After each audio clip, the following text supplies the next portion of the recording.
Like they'll actually win it 10-8, 11-7, Excuse me. something like that. There goes all of our Queensland viewers. Thanks for listening. Yeah, so that's very similar to mine. I've got.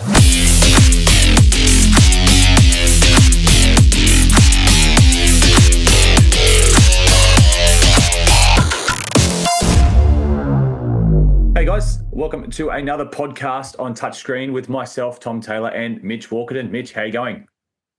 Hi, Tom. Going great, mate. How's things? Yeah, pretty good. And today, it was just for those of you watching and just saw the really cool intro. We haven't seen it yet because I haven't made it yet, but by the time it's out, it'll be on there. But I got Mitch to take some photos today of just some photos. So that was fun. Yeah, good on you. One of your best. But anyway, what we're going to talk about today is we're going to talk about just what we found interesting, what we liked, something we didn't like maybe in 2024, and what we predict is going to happen for the next 12 months in 2025. All things touch football. Sound good? Sounds great. Right. What a couple of your highlights, Tom, for 2024, mate? So I'm going to go. So from the start, the first major thing that we had in 24 was Junior State Cup. And to be honest, it was heartbreaking for my team not to win, but I was super happy for your team to finally get the win. And you see, you look back at the photos on the Facebook page and actually how happy your guys are. Yeah. And I think like that group, had they won a state cup before, like a Junior State Cup, Never. That group? Yeah. So Never. it was the last opportunity they got. A lot of them have played together for ages, and just the happiness on their faces. And I think Newcastle, having won the year before, if they had beat you in that grand final, they probably wouldn't have like enjoyed that moment as much. Yeah. It was really good to see. And I think that if we won it, we would have been the same. At like just absolute chaos and celebration. So absolutely. That was good from Junior State Cup. Yep. What about you? What's your something that's 24? So I'm not going in any chronological order, and for me, like my highlight number one for the year was the Touch World Cup. First one I'd been to. Obviously, you were there as well. An unbelievable experience. Just, it's really hard to describe, to be fair. And I hope a lot of people who aren't involved, maybe go and watch or, participate or in 2028 in New Zealand. For me, the Touch World Cup was unbelievable. And I sort of like grouped them together. The Australia Men's Opens versus Lebanon Men's Opens game was an absolute ripper. All the grand finals were great. Like to sit there for 2 days and watch all the grand finals was unreal. Also close. But if you have to sort of have a highlight, for me, it has to be, I'd never seen him, E4 Jones in that Men's Opens grand final. Unbelievable. And, they lost, but he still got man of the match. So for me, I sort of grouped the Touch World Cup as my number one for the year. Oh, yeah, absolutely. And I think the word that a few people used, it was a ceremony of just touch. Like the opening ceremony, it was like, you talk about countries that hate each other, everyone was best friends at that World Cup. Oh, you're right. It was just... that's a good point. It's just amazing how sport can just bring everyone together like that. Yeah, it does. Yeah, and right. when you talk about E4 Jones, I've never seen a more dominant individual display at such an elite level game before. I've seen people rip apart teams that are a lot less in ability, but nothing like a World Cup gold medal or an elite grand final of that. I've never seen someone do that before. It was just amazing. Just and dominate. Every Australian person would have been perfectly fine when they heard that he was player of the match, even though they 100%. Got beat by 3 or something, which just shows how good he was. Yeah, no, I agree, mate. Another thing that just reminded me of, I wasn't actually going to bring this up, but it's just sitting there. I was going to put this on for a second. I got a medal. Oh, okay. I got a medal last year, and it doesn't say runner-up. Love gold. First New South Wales state tournament. I'll take it off now because I've got the headphones on. It's annoying. That I have a medal to say that I won in First time. Good on you, mate. There you go. And I started coaching 10 years ago. So that was a huge milestone. Beautiful. Men's 20s country champs. Beautiful. And I had a ball. I remember in the grand final went to a drop off against Newcastle, and I had a ball in my hand the whole game. And for some reason, I just pegged the ball into the ground. And was like, "What'd you do that for?" And I was like, "I don't know." That's how happy I was. Have you got others for me? At least one more from this year. One more highlight for yourself. So I've got a couple of others. So for me, I'm going to say drop-offs in 2024. I don't think I've ever seen more. It's a lot. Like if you think about like Vorden, you think about State Cup, you think about, if you come to the Queensland carnivals, so many drop-offs. Many drop-offs. And just, like the Vorden one, where the coast had on. That went for a long time too. Like with the new standard of drop-offs, don't go that long. It's crazy never. How long that went. Yeah. 4 on was massive. I'm sort of looping that all in one, drop-offs. In terms of a couple of other touch games, I'm also then going to throw in, the men's opens semi-final at NTLs, the Bulls versus the Hornets. That was a fantastic, fantastic game. Another highlight, and I'm sorry, I always wondered about that semi-final, how it pans out if Damon Moore doesn't go to the bin. Yeah. That intercept from Connor, like when he's out of position playing on the wing. Yes. Because if he doesn't get that, they score. That's right. On, the CFA on the intercepts. That was probably right before half time. I don't think they had any more footy after that. It was right on half time. Yeah, massive, massive play. So for me, that was one of the best games that I saw. Great game. What's a fantastic highlight for me in 2024, Tom? The new bridge at Port Macquarie. New bridge. How good was it? You didn't have to... At first, I looked at it, I'm like, why couldn't they put money into drainage? But then I realised actually how convenient it was because you didn't get eaten alive by mosquitoes after the rain. You didn't get, because I remember every time it rained at Port Macquarie, you'd go through there and there'd be bugs everywhere, but no, just cut across. It was... Yeah. I thought it was pointless at first, but it turned out to be quite a good investment. Yeah. I'm a little bit biased, but I also, Hornets finally dethroning the Scorps in the junior regionals, 13 years. That's a big achievement.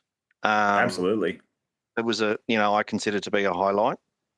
And then this is a bit of a touch nerdy one, right? So Doylo's first try at State Cup, where they used Kaya and they did a sweeper, but they threw a face ball.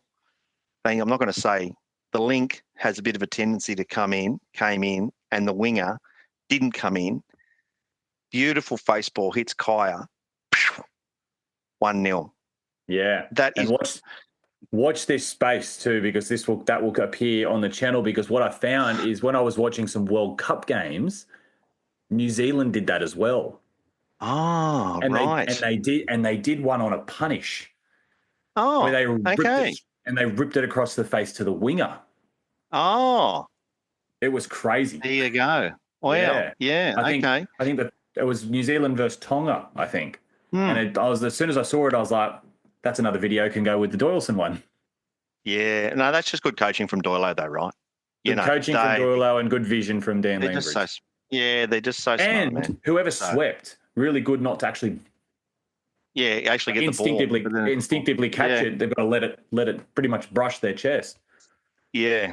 So for me, that's how I sort of summarise some of the highlights of 2024, mate. Anything else for you?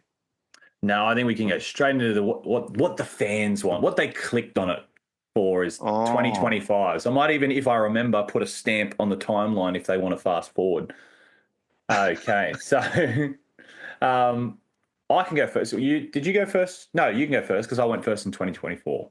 All right. So my number one prediction, and it's touch related, right? But and I don't know him, right? Everyone says he's a good fella. Jamin Bob is a name that I think more people are going to hear outside of the touch world. He's not playing touch because he's going on Australian Idol. He's featuring. I saw him feature on a Channel 7, promotion and a bit of a backstory and all that sort of stuff. And he's not playing NTLs, I don't believe, and he's not in the Queensland squads. So I would say my prediction is he will go well in Australian Idol, and I think everyone in the touch community should get behind him. Absolutely. And I actually think I've come across in the past a Facebook page of his music. So what I'll try and do is I'm going to try and track that down. I'll put it in the link below, or I'll put the link in the bio below, so you can click on that and give him a follow. So that's a good one. But I definitely have come across Jamin as a bit of a muser, and Kaya Adida, as we spoke about before, he's another one that comes to mind. New South Wales shared a couple of his stuff during COVID. Okay. He was playing a bit. It's kind of like a bit of a Dale Finucane style. Oh, okay. Yeah. Yeah, no, that's my number one prediction, mate. That's really cool. Jamin Bob's going to go great in Australian Idol. Channel 7, everybody. Shut up. I'm really surprised that he went for Australian Idol rather than The Voice. That's shocking. Yeah, but maybe sure, mate. The application process, he just not sure took the first one on offer. But good on him. Good on him. And we wish Jamin the best of luck. That's it. And hopefully, what have you got, mate? Hopefully, if he gets on screen, he talks about touch football and gets a little bit of a promo there. Mine one is it's a bit of a negative one, unfortunately. I've got a major tournament to be washed out. Oh, you negative Nancy. I know, but what I've found is I'm never right at my predictions. Okay. So I never get the whole "I told you so." Okay. That's a good one. I like kind of reversing psychology. Okay. It's something that you talk to my wife as well. Coming up to a touch tournament, I am checking the weather every 4 hours. Yeah. And I'm stressing over it. I'm like, what's it going to be? Oh, it's 50% rain. Now it's gone to 80%. Oh, now it's saying sunny. And it just messes with me. Messes with me mentally leading up to a tournament is the weather app. I need to delete it. And like NYC's last year is a perfect example. I saw that rain coming, and it was like 10 centimeters of rain or something. And it's like, oh, here it comes Wednesday afternoon or Thursday afternoon, second day. So, but that's a prediction. It's definitely not something I want. I want great weather for every tournament. But we haven't had one cancelled in a while, so that's a prediction. Okay. Look, my next one is, and I think we are and can be a little bit too New South Wales centric, but mine is I think Lennox Tika is going to have a breakout year. Lennox Tika. So Lennox Tika from the Sharks. He is playing men's at Gold Coast at NTLs this year. He's been dominating. I think they've knocked us out. The Sharks have knocked the Hornets 20s out the last 3 years. Gives us fits at the 7 metre line. Then he'll play Aussie 20s in May or whenever that is. And he's actually been named in the Queensland men's squad. I don't know if he makes the team or he plays mixed or whatnot, but my prediction is he's going to have a big breakout year. That's a good one. That's a good one. Because we don't usually talk about Queensland stuff too much. No, we don't. Because of lack of knowledge. Yeah, that's right. No, that's a really good one. So is he sort of pushing 20 years old, or is he a little bit younger? I actually don't know much about Lennox. Not sure? I'm going to say he's 19 or 20. Yeah, okay. Good touch footballing family. Yeah, but I know like there's a whole the rumor is there's a few of the guys, 5 or 6 of them who've played Sharks 20s the last couple of years. They're all going up. A couple of them are too old, but the rest of them they're playing men's opens. So they're good enough. The way the Sharks played, I think absolutely top 2 last year. I think they were. So I think they got beaten in the GF. Yeah. So you'll have good one. Norman and Hennessey and Drummy and all the usual crew. And then you're going to have 5 or 6 younger guys playing for the Sharks, is what I believe. So, and that could be a masterstroke for the Sharks. Bit of well, unpredictability. I think they do. Like, they do have an older roster, so I think they do need to bring through some of those young guys. So anyway, good systems at the Sharks, though. Plenty of them coming through. That's right. What's yours next, Tom? So at NTL, at some point during the Men's Open campaign, there's going to be a massive controversy that's going to be a talking point for the whole week or weekend or for the next couple of days after it. A round game, final, specifically in the Men's Open, something's going to happen where it's just going to be controversial. Okay, whether a team gets, because especially now that we're opening it up to affiliates, and I think TFA is still working out how best to sort of police that as far as like eligibility goes and stuff like that, because it would be so hard to juggle. It would probably take them a couple of years to get that right if that's the way they want to stay. So I think, there'd be grey areas there that teams will try to exploit, if you know what I mean. Oh, yeah. Right. So I can see a controversy happen. I'm not saying it won't happen in mixed or women's, but I'm just saying if it happens in men's, it would be very highly publicised in the touch football community. Okay. My next prediction, Tom, is at State of Origin this year, New South Wales men's will knock over Queensland in the men's, and New South Wales will retain the shield.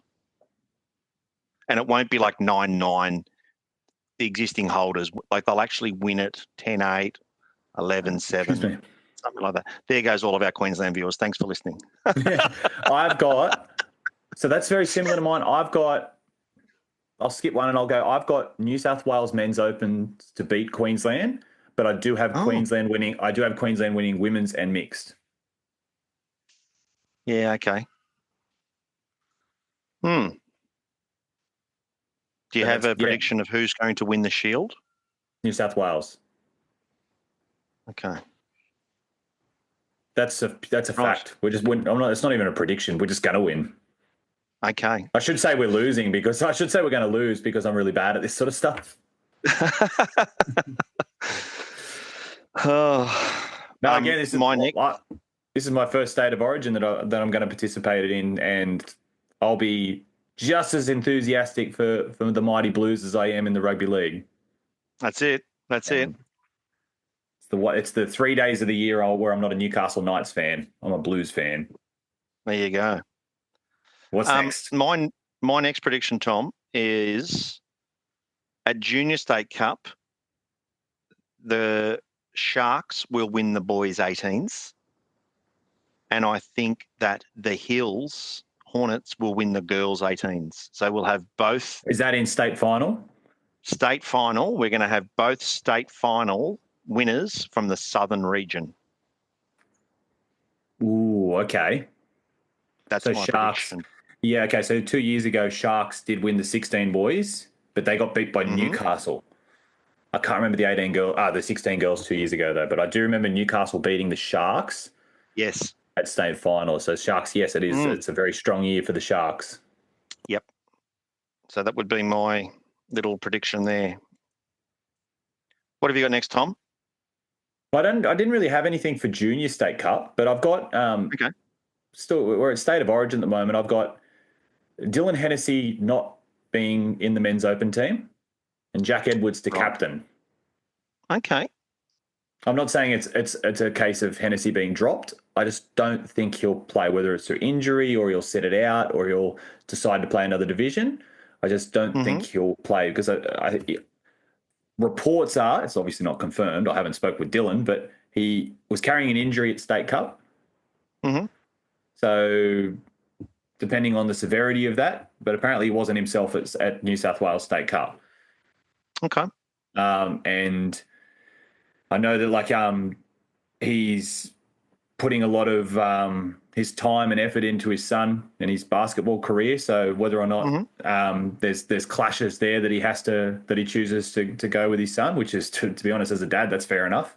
But that's my prediction. If he's there, great for New South Wales. But I'm going Yeah, to say for sure. Jack Edwards to captain and Hennessey to not be there. Okay. I don't think it'd be a case of him not being picked. It'd be on his terms. Yeah, for sure. The best. And I don't know any inside information. It's just a prediction. No, it's good to throw it. This is what we'll be able to review this in 12 months' time with the big dun or if you put out 100 really out there predictions and one of them gets right, we'll replay that one. That's right, 100%. I told you so. All right, so I'm going to go a little bit left field here, Tom. My next prediction: Max Masters will play for Doylo next year. This year. Max Masters will play for Doylo this year. Moving to Newey for uni. I don't think he's got I'm not sure there's a spot there at Newey. I don't know if Maitland are going to come up from Div 1 to Prems or not. And I'm not going to open that door. The Cook Island connection. All I'm going to say about that is I would like them to. I hope they do. Whether or not they do or don't, all I know is they're going to think it through. They're going to put a lot of thought into it. But I hope from January the 6th that we're recording this on, I hope they do. I do too, and I think they are good enough to compete. But I just sort of think about it the way that Newcastle lost. I think they'll try and run it back with the same players, so therefore he might not get a spot. So, and I think eventually Newcastle have to start giving the younger guys a go, as opposed to bringing in, I don't want to call it outsiders, but people that weren't Newey juniors. So I think it's logical that he'll then find his way. And I have no knowledge and I've got no idea, but that's my prediction there, Tom. Yeah. And it's logical because Doyleson, they don't really have Doyleson are a club that were in 4 years ago, their juniors were amazing. Like you couldn't touch their juniors. But ever since that clash came with OzTag, you found that a lot of those Doyleson players, the older ones, the 14, 16s, they went straight to OzTag. So they're building from the bottom up. They've got a couple of really good, young teams, but none that are sort of that 17, 18-year-olds that can make that step up.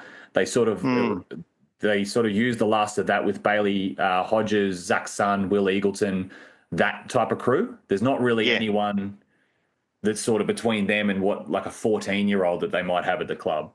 Yeah, so and they lost a lot of their better players to Rugby Union League, stuff like that as well, right? So, anyway, we'll sort of see. It makes sense. It makes sense.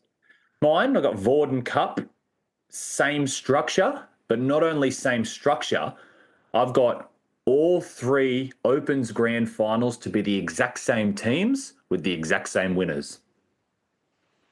Oh, right. Hang on. So men's, women's, here we go. men's, women's mix. Men's Open, Parramatta will beat Central Coast again. Okay. Women's Open, Manly will beat Wallsend again. Wallsend, yep. Okay. And mixed, Penrith will beat whoever Penrith beat. East? Don't know. Doesn't matter. It was Penrith. Penrith won. But I was like, I've got those 2. And then I was like, well, no point on it. Mix will probably just have the same 4 teams when you think about it. Yeah, okay. That's a pretty out there one, but okay. Looking probably in the men's open, there was actually, no, to be honest, I'm going to take back what I was going to say because the semi-finals were absolute crackers. They were one point in it. So I was going to say that there was a big jump between the quality of the top 2 teams, but there wasn't. So the women's opens semis were great for the game that I saw. Really, really good.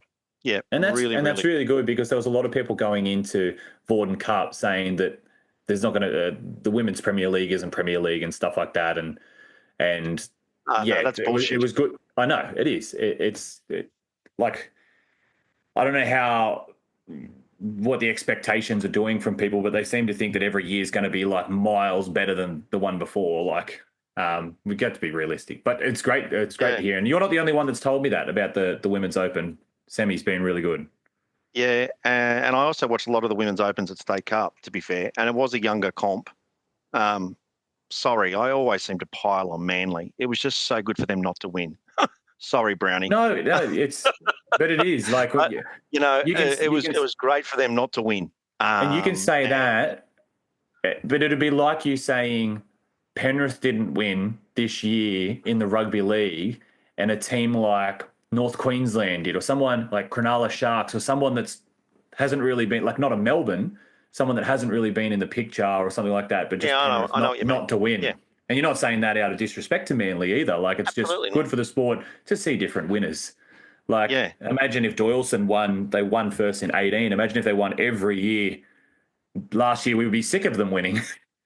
But they they were there. They've always been there, but they didn't win every time. So just kept that really interesting, and you never know who was going to win and stuff like that. Good for the game. Yeah. It's just a shame, though. It would have been good to be in a grand final, though. Yeah, it would have been. Yeah, for sure. Tom, my next prediction is a couple of younger New South Wales players, a pair of Logans. I think Logan Bubb and Logan Tui are going to have big years for their respective clubs, schools, affiliates, etc., being Rebels or Scorps. I think both are really, really good young players. And you'll really see them, really come on this year. Okay, so I don't know those players. Do you know what affiliate that they're attached to? Yeah, so Tui's from the Sharks. Okay. And Bub is from Hills Hornets. Two very strong teams in the in sort of the 18s. Division. Yeah. And Hills. Yeah. They had just like Maitland, actually, they had a very, very young Div 1 team that won the game. Won the grand final. They also had a young men's 20s side. Yes, sort of thing that made the quarters, sort of thing. So they beat us. They beat us in the quarters, actually. Yeah. Yeah. Sorry to bring that up. No, in a drop off. No, it wasn't in a drop off. It was by one. It wasn't a drop off. It wasn't a drop off. Potentially to go to a drop off, but we were up the whole way. I'd say for 29 minutes we were winning. Just not the 29 minutes that matters. No. But that's all right. It's not like they played well. Like we weren't. It's not like we all of a sudden started playing really bad. They just stepped up, and we were always a team that sort of every game that we lost, we were winning. We never had a game throughout the whole of last year, our men's 20s, where we didn't start faster than the other team. We were always out of the blocks really good. Great. What's next, Tom? State Cup, Newcastle, to be the first club in however long to do the double championships, men's and women's open. Wow, that would be massive. And if they get a strong mixed open again, imagine if they did the treble. Oh, that'd be unheard of. I can't see that happening as much, but they were so close to doing it last year. And I had to think about it. And the last time I remember even just a men's and a women's team of the same affiliate making the grand final was 2012, Wollongong. I don't think it's happened. I don't think that's happened since. Yeah, right. Okay. But yeah. Interesting. Newcastle to do the double. Okay. Again, it's a bit out there. It's a bit of a long shot. Sportsbet's paying a fair bit for that one. Yeah, absolutely, for sure. Have you got any more? No, I don't have any more predictions. What about hopes? It's like something that you're hopeful that will happen. Yeah, so I had a look at the Australian under-18 squads before I jumped on here, and there's a number of girls in the squads who have had really bad injuries. Annie Mack, Talia Tonga, Ava Jones, Coco Masters did a shoulder. There were so many girls in there that have all had really bad injuries over the last sort of 12 months. So if I can say I hope that we don't have, injuries I hope no one gets hurt and injured, but especially a lot of the young girls who play, a lot of different sports. Of course, they're good and their skills transfer into all the different sports, sevens rugby or league or whatever. My hope is not as many injuries, Tom. Yeah, no, always. I hope it's never good, no matter who it is, to see someone go down injured. No. Yeah, no, that's a good one, and yeah, I agree. Hopefully, no injuries, no, especially major injuries. Yeah. Because like even down to the fact that you want to see the best players playing. Yeah, absolutely, for sure. A hope for What about mine you, mate? is at junior regionals, we see ACT back. Oh, so do I. Yeah, we spoke about that Yeah, last year, and we weren't sure about where ACT was, and and the word was back then that they planned on returning. Good. They do get a little bit concerned just to the fact that the score lines are always pretty piled up against them. But they're willing to work hard to make sure that they've got competitive teams. And while we see Canberra Brindis, I put up Brindy yesterday, which saw that, and someone called you out on the typo. Yes, but TFA says Brindy. New South Wales says Brindis, so that's where I must have got it from. And so I tried to fix it, and it wouldn't let me fix it. So I commented and I said, "Sorry, it's Brindis," and I should have realised it. The logo said it. But you got Canberra Brindis playing Premier League in the Women's Open, and you also have Canberra Magic, so close to winning men's 30s. Like that's that's two teams you can be pretty proud of in the ACT. Absolutely, it's fantastic. That's great. So while you've got that there, hopefully one, they all live in ACT, which I think they do, and they can get involved with the Raiders junior system and sort of start mentoring the young ones coming through it. It'll take a couple of years, but if they can get that right, they would be very good. Yeah, no, I agree. Because I know, like, remember when Deakin, a lot of the ACT players had to play under Jerry Bombera or they had to play under Deakin. They actually were quite strong. Yeah. But yeah, that's a hope. We get ACT back. Okay, good one. What else? Hope. What do I hope is going to happen? I hope that nothing's going to get washed out. Yeah. But yeah, if anyone can think of anything, let us know in the comments. Because I'm struggling. I hope I don't run out of ideas for content on YouTube. That's a good one. Because I keep asking for ideas. I keep asking for ideas, and they're like, "Oh, have you done this?" It's like, "Yes." Have you done that? Yes. Charlie mentioned a good one, except I'm still trying to find footage of it. Treading. Okay. He said I should do an episode on treading, and I was like, "That's a good one." It's very hard to find because it's a defensive thing, and you can't look at highlights. Yeah, no, that's a tricky one. I'm gonna say I think the way that and I'm not trying to piddle in your pocket, the way that you've grown the platform, with the viewers, all the interviews for the overseas people, and you launch the paid offering and all the other bits and pieces. A lot of people say really good things about your channel. So I think you should be really proud of what you've done and where you've got it to and what you plan on doing moving forward, mate. I think it's great. Well, thank you. Yeah, no, the plan is, as you saw at you will see for the first time, you watch this, the cool intros that are coming as of next week. Oh yeah, they're gonna absolutely blow your socks off. And I'm gonna reignite the shorts as well. So the last short I did was Charlie actually being honest, and that was NTL last year. So I haven't done one in probably 9 months. And I've got a couple of really funny ones. One is the guy takes off from dummy half, and it looks like there's a massive gap, but the defender was standing behind the referee and then comes over and just makes the touch. So it looks like it's a defensive. That's what Lindsay Brain does. Yeah, that's a Lindsay Brain. Yeah, it's like hide behind the ref, surprise, touch. It's a funny one. That's what Lindsay Brain did to me at Hornets Champs. Oh, really? I picked up from half and I was like, "Oh, how good is this?" And I'm looking around, and then he jumped out from behind the referee and went, "Whack, gotcha." I saw a perfect one, and I've got enough. I think I showed it to you last time. I now have enough from State Cup commentator puns 3. Oh, James would be stoked.